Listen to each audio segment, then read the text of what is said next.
Few names in sports history carry the same mix of brilliance and scandal as Tonya Harding. For decades, her life has been defined by two extremes: her groundbreaking achievements on the ice and the controversy that made her one of the most talked-about athletes in the world. Even people who never watched figure skating know about that night in 1994, when her rival Nancy Kerrigan was attacked and the entire sport was thrown into chaos. At 54, Tonya Harding has finally started speaking openly about her past, sharing the truth in her own words rather than letting others tell the story for her. Her journey is one of raw talent, personal struggle, public disgrace, and resilience.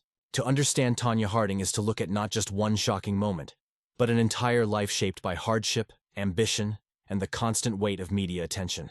The story matters today because it is not only about a scandal, but also about survival, second chances, and how fame can destroy as quickly as it can create. Tonya Maxine Harding was born on November 12, 1970, in Portland, Oregon. Her early life was marked by poverty and instability. Her father worked many different jobs, from managing apartments to driving trucks, but his health problems meant steady income was rare. Her mother, Lavona Golden, worked as a waitress and sewed Tonya's skating costumes by hand because they couldn't afford expensive ones. Tonya started skating at just 3 years old under coach Diane Rawlinson, showing natural talent that stood out quickly.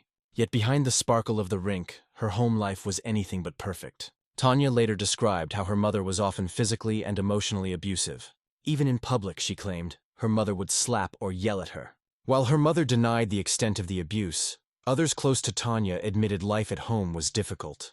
Skating became more than a sport. It was her escape. Alongside skating, she learned practical skills like car repair from her dad, hunting, and even drag racing. By the time her parents divorced when she was 16, Tonya had already decided school was less important than her skating dream. She dropped out but later earned her GED in 1988, showing determination that would define much of her early career. Throughout the 1980s, Tonya fought her way up the ranks of U.S. figure skating. In 1986, she placed 6th at the U.S. Championships. She improved steadily, climbing to 3rd place by 1989. That same year, she won Skate America, proving she was more than just a contender. She was a real threat to the established stars. Her greatest breakthrough came in 1991 at the U.S. Championships when she performed the triple axel, one of the most difficult jumps in figure skating. No American woman had ever landed it in competition before. Tonya didn't just land it once. She delivered 7 clean triple jumps in her program, earning some of the highest technical marks ever recorded. At the World Championships that year, she repeated the triple axel and placed 2nd behind Kristi Yamaguchi, ahead of Nancy Kerrigan. For a brief moment, Tonya Harding was on top of the world. But the success didn't last long. After 1991, she struggled to consistently land the triple axel again. Her performances began to decline, though she still pushed forward. At the 1992 Winter Olympics, she competed while injured and finished 4th. Even with setbacks, Tonya Harding had already secured her place in history as one of the most daring and innovative skaters of her generation. While Tonya's skating career was rising, her personal life remained troubled. In her authorized biography, The Tonya Tapes, she revealed the disturbing truth about her half-brother, Chris Davidson, who she said repeatedly abused and harassed her as a child. When she finally went to the police in 1986, Davidson spent a short time in jail, but the emotional scars never left her. Worse, Tonya claimed her parents often ignored or minimized her pain, telling her not to report the abuse. Just 2 years later, Davidson was killed in a hit-and-run accident, leaving Tonya with complicated feelings of relief and hatred rather than grief. Beyond family issues, Tonya's marriage to Jeff Gillooly also turned toxic. Though he initially supported her skating, their relationship became marked by fights, control, and alleged violence. These struggles outside the rink influenced her emotional state inside it. While the public saw a strong competitor, behind the scenes Tonya was battling trauma, disappointment, and a deep desire to escape the chaos of her personal life. This difficult background set the stage for the decisions and events that would later define her career and reputation forever. On January 6, 1994, the skating world was shaken by an event that remains one of the biggest scandals in sports history. Nancy Kerrigan, America's reigning champion and Tonya Harding's rival, was attacked after practice at the U.S. Figure Skating Championships in Detroit. As she left the rink, a man rushed toward her with a baton and struck her above the knee. The scene was chaotic. Nancy screamed in pain, asking, "Why me?" while cameras captured the heartbreaking moment.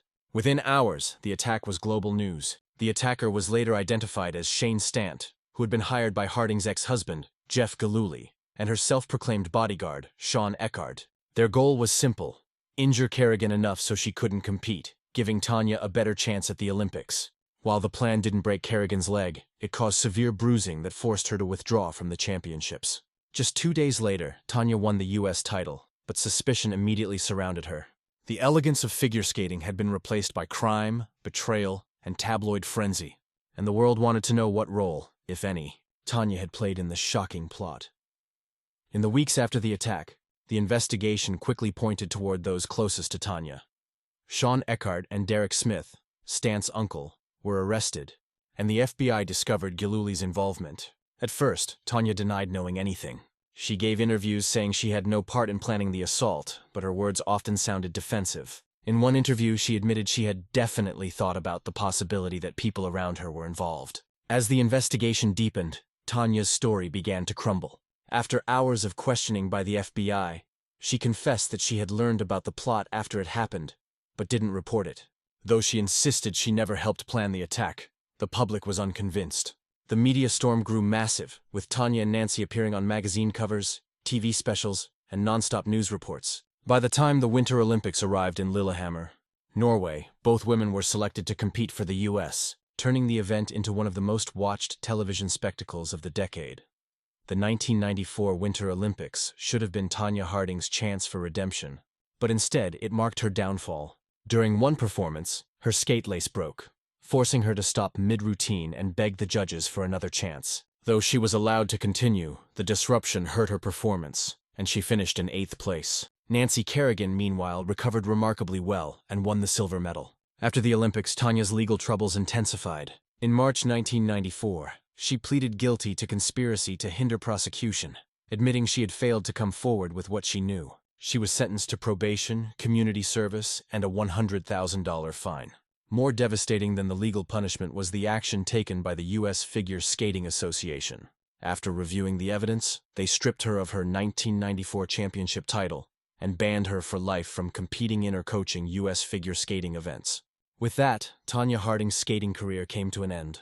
Not with a graceful bow, but with disgrace, scandal, and a permanent mark on her name. After her ban, Tonya Harding's life took many unexpected turns. She tried different jobs, from welding and painting to working in sales. She appeared in TV shows, documentaries, and even a professional wrestling event. At one point, she formed a band and briefly pursued acting, though without much success. In the early 2000s, she shocked audiences by entering the boxing ring, competing in both celebrity matches and professional bouts.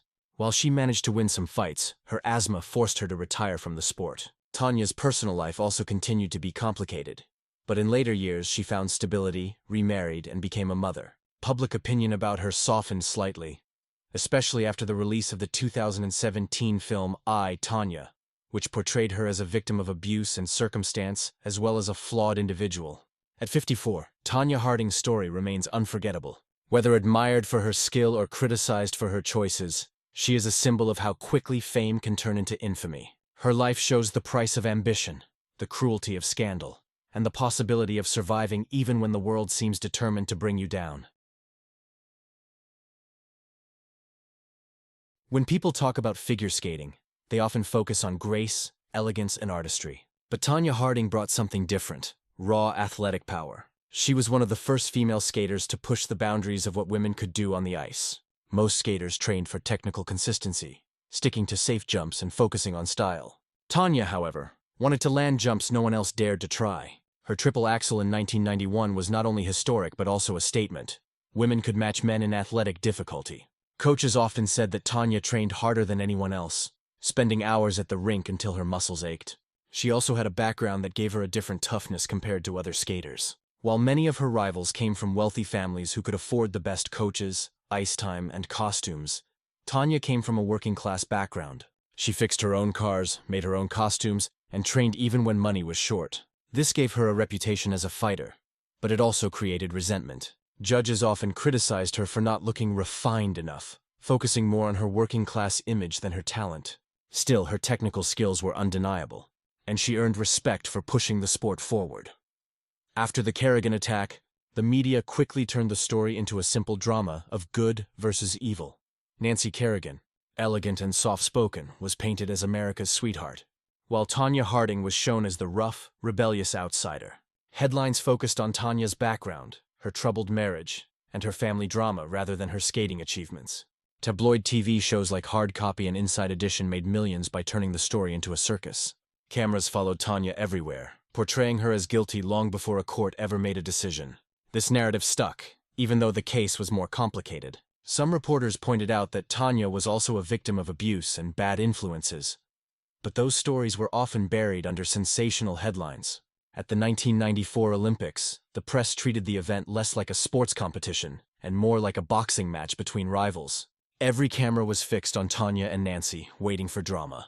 For Tonya, this constant negative attention was crushing. She later admitted that she could never escape the image of being the villain, no matter how hard she tried to tell her side. This media bias didn't just shape public opinion at the time. It followed her for decades, making it nearly impossible to rebuild her reputation. The legal fallout from the Kerrigan attack dragged Tonya deeper into the spotlight. In March 1994, when she pleaded guilty to conspiracy to hinder prosecution, the courtroom was packed with reporters, and every detail was broadcast live. People across America tuned in as if it were the trial of the century. While Jeff Gillooly, Sean Eckert, and Shane Stant served prison time for their direct roles in the attack, Tonya received probation. Still, the public wasn't satisfied. Many felt she had gotten away with more than she deserved, believing she knew about the plan from the beginning. Protests even took place outside skating events, with fans holding signs calling her a disgrace. For Tonya, the worst blow wasn't the legal punishment, but the lifetime ban from skating. To her, skating wasn't just a job, it was her identity.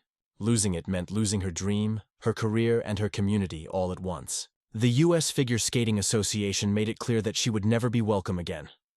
And that rejection cut deeper than any fine or sentence. Public opinion hardened, and Tonya became a symbol of scandal in sports. Even years later, when other athletes committed crimes, her name was often brought up as a comparison, showing how deeply the public connected her identity with controversy. After she was banned from skating, Tonya faced the difficult task of surviving outside the only world she had ever known. She tried normal jobs, working as a painter, a welder, and even in sales, but she couldn't escape the media's fascination with her name. Tabloid shows paid her for interviews, reality TV invited her onto programs, and at one point she even appeared in professional wrestling. In the early 2000s, Tonya surprised everyone by stepping into the boxing ring. She fought in both celebrity matches and legitimate professional bouts, showing once again her toughness and competitive spirit. Though she won some fights, her asthma made it difficult to keep up, and she eventually retired. Still, these ventures showed her resilience. She refused to disappear, even when the world tried to write her off. In later years, she settled into a quieter life. She remarried, became a mother, and largely stayed out of the spotlight. Yet, interviews with her always drew interest, because people remained fascinated by the scandal that had defined her. For Tonya, life after skating was a constant balance between trying to live privately and being pulled back into the public eye by curiosity, gossip, and the media's never-ending appetite for her story. In 2017, the release of the film Tonya brought Tonya Harding's story back into the headlines, but this time the tone was different. Starring Margot Robbie as Tonya, the movie portrayed her not only as a scandalous figure but also as a victim of abuse, class prejudice, and manipulation. The film showed her abusive mother, her violent marriage to Jeff Gillooly, and the pressures of competing in a sport dominated by wealth and image. For the first time in decades, audiences began to see her as a complex person rather than just a villain. Critics praised the film, and it even won Academy Awards, sparking conversations about how unfairly Tonya had been treated by the media. While the movie didn't erase the facts of the Kerrigan attack, it did remind people that Tonya was also a human being who suffered greatly in her life. After the movie, Tonya gave interviews where she expressed relief that her side of the story was finally being heard. Public opinion softened, and many younger fans who hadn't lived through the scandal started to see her as a misunderstood figure, rather than a criminal. Tonya didn't rewrite history, but it reshaped her legacy, proving that even after decades of infamy, redemption, at least in the public eye, was still possible.